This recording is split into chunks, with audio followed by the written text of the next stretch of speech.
Hi, I'm Jared Brandt. My wife and I are co-owners and co-winemakers for a little winery here in Berkeley, California named Donkey and Goat. A little bit about us.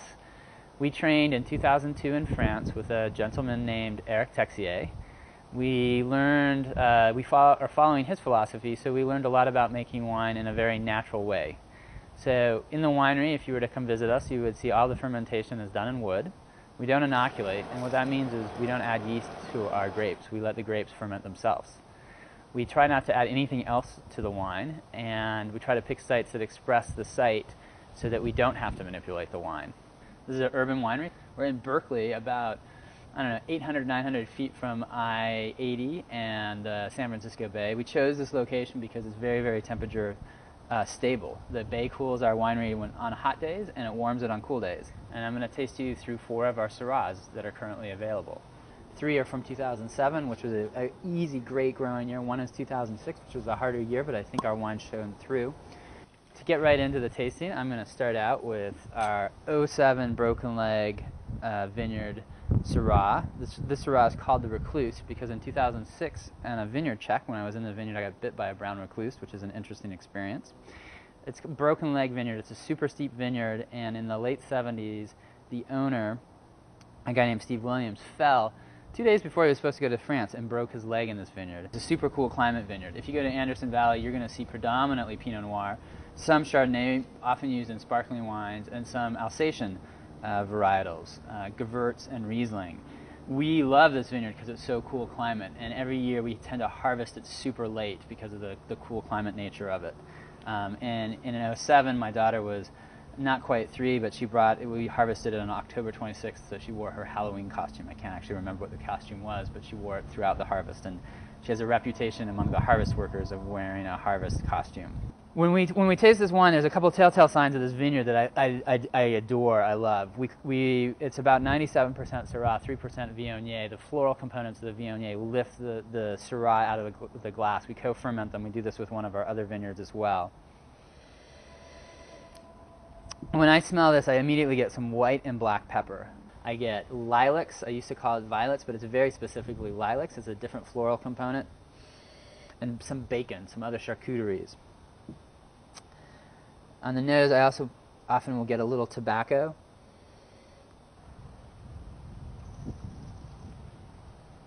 And it's delicious. It's one of my favorite wines that we make. Part of what I get in this wine is the 2007 year. 2007 was a great year for growing grapes. Oliver Vineyards started the year early. It stayed cool, so we had really long hang times.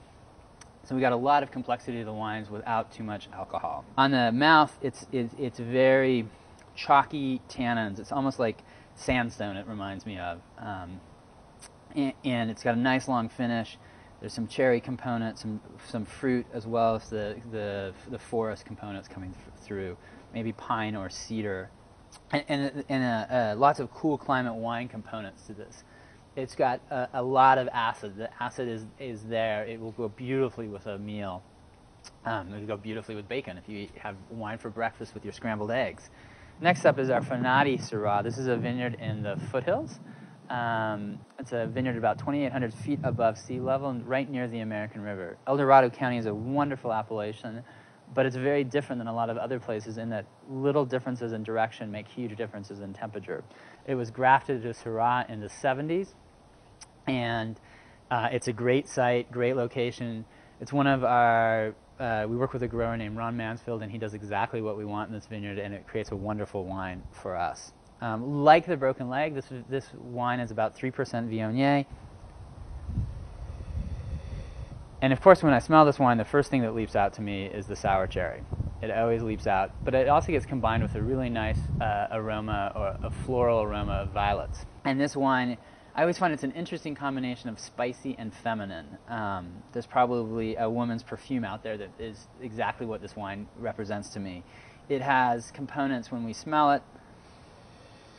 I get some herbs like basil and mint, some minty herbs, maybe a tiny bit of thyme. I also get cherry, sour cherry. I also get tobacco on this wine and a little bit of cedar.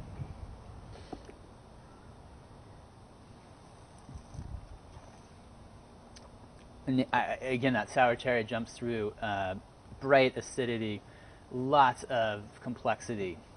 I believe this wine will age, I think all these wines will actually age for a long time, but this one will change a lot in the bottle.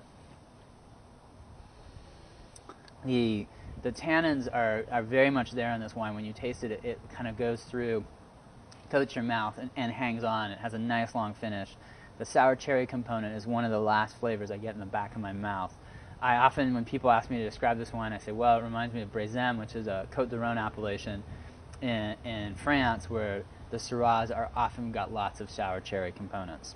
Probably these two wines I would say are very feminine wines, and we're going to now switch to more masculine wines. And my tasting order actually today was based on that kind of dimension, that I find a lot of wines, wines can be more feminine or masculine. In Pearly Vineyard, I like to taste the feminine ones first and then switch to the masculine. Next up is our 2007 Pearly Vineyard Syrah. This vineyard is located in the Mendocino Ridge, and the owner of the vineyard likes to describe this vineyard as farming in the wilderness. It is well beyond power or cell phone coverage or paved roads. I always find the Pearly Vineyard, this is only our second year working with the vineyard, but it's the vineyard that has the most, it's the most masculine of our vineyard, and when you taste through our wines, this will probably be the one that is easy to remember for that component. It's bigger, it's got a lot of more fruit, and maybe more typical Californian. For us, all the wine is made in a similar style, so it's more of a reflection of the terroir. The first thing that I get on this wine is a bit of pepper. A little maybe white pepper, some spicy components, earth spice, camphor, some big fruit, like big red fruit. It's definitely not a huge wine, but it's very masculine. That fruit follows through on the palate. The tannins are there. They leap out of both the glass and they coat your throat on the way down. And the fruit does as well. My guess is this wine, because it's got a nice balance of acid and tannins, will age beautifully for 15-20 years. But it's drinking great now. There is definitely a gaminess to this, which I find in the more masculine Syrahs is super nice. And as I always say, this is the wine I imagine after a day of skiing, sitting in front of a fireplace in a lodge, hopefully eating a juicy steak with someone you love. Last up, we're going to switch to our old vines. This is a different year. This is 06. This is first the exception in the wines in your tasting kit and tasting today because it's a year older. Old Vines was originally planted in 1894. Some of our vines are actually that old. So I always laugh to my 92-year-old grandmother that I have vines that are much older than she is. Our corner of the vineyard, we have some of the plantings from 1894. There's a lot of different grape varietals out there. It's predominantly Syrah, but there is also 21 other varietals out there. And the leading grape expert, a woman named Carol Meredith, who's a great winemaker in her own right, has spent a lot of time in this field, and she can only identify 18 of the varietals that are out there. There's 4 that are even a mystery to her. This vineyard, year after year, you get pencil lead on the nose, you get fruit, you get kind of the warmth component. It's hard to describe that smell, but it just smells like warm, really warm, hot day. And today this one is interestingly really showing some fruit. Despite its age, the fruit is still very strongly there and very, very aromatic. I get blueberry, blackberry, nice pure fruit.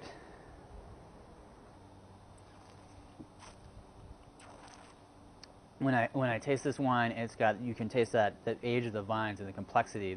With a field selection that was planted in 1894, there's a lot of other varieties out there. It also has great acid. All 4 of these wines have great acid, so they will pair well with almost any meal. All of our wines are great on the table because of that acid backbone. The other great thing about this vineyard, or interesting thing about this vineyard, is it's got dusty tannins. If this tasted like a Cabernet and I was tasting it blind, I would say Rutherford. It's got a very similar to that Rutherford dust component in the Syrah. So I hope you enjoyed this tasting, and come visit us in Berkeley.